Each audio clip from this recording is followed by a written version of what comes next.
the New York Knicks. I have them being the 6th seed in the East, going 47-35 on the season. New York, New York, New York. There's actually a lot to talk about with this team, and that's why I'm happy to make this video. So let's get started. This starting line is probably going to look something like Kemba Walker, maybe Evan Fournier, RJ Barrett, Julius Randle, and Mitchell Robinson if he's back. I don't even know if he's back, honestly. He might be back, he might not be. If not, then it's probably going to be Nerlens Noel.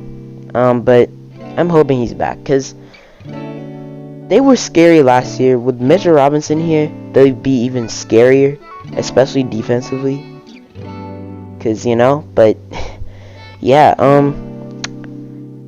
there's a lot to talk about with this team. First of all, I usually start by talking about the best player or most interesting player to talk about. So let me start by talking about Julius Randle. Julius Randle had an amazing season last year.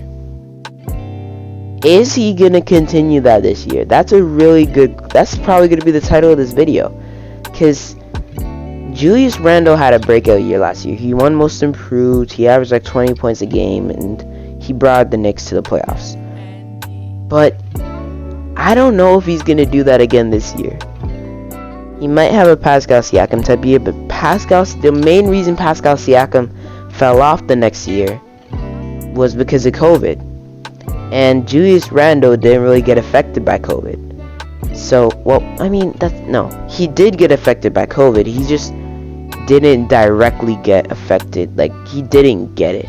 I don't think that COVID had the same effect on Siakam, or on Randle, that it had on Siakam. So, yeah, I'm hoping that Randle has a good, because I used to be thinking that I'm wanting Randle to get worse so RJ can set him spotlight or something. I'm hoping that Randle gets better. I'm hoping Randle's like has another all-star type year and plays amazing. But at the end of the day, I don't really know if that's gonna happen.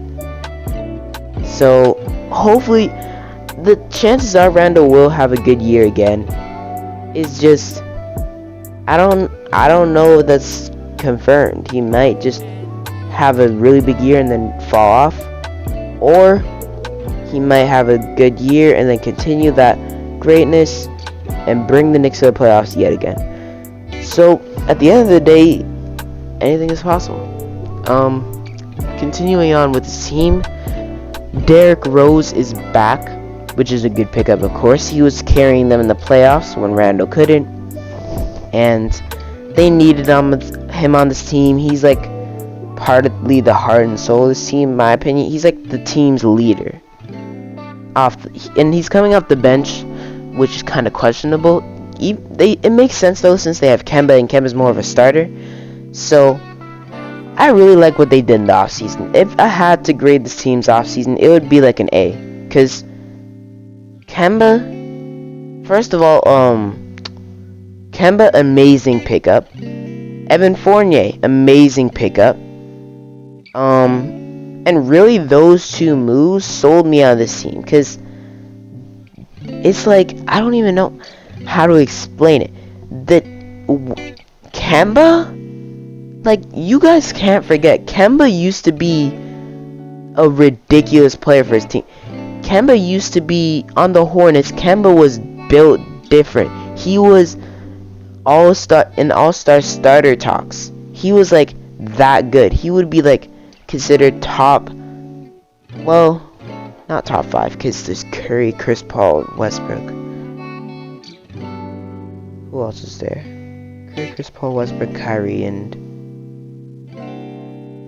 I guess back then you might have Isaiah Thomas that 1 year, but other than that, yeah, I guess you could say Kemba Walker was borderline top 5 point guard in the league.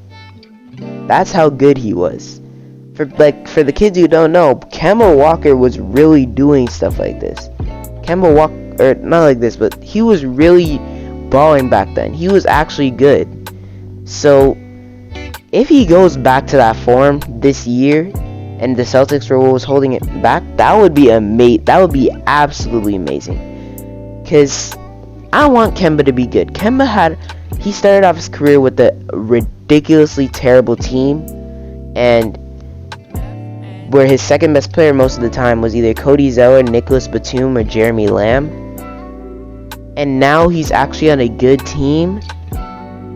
Because he was on a good team before with Tatum and Jalen. They made the conference finals.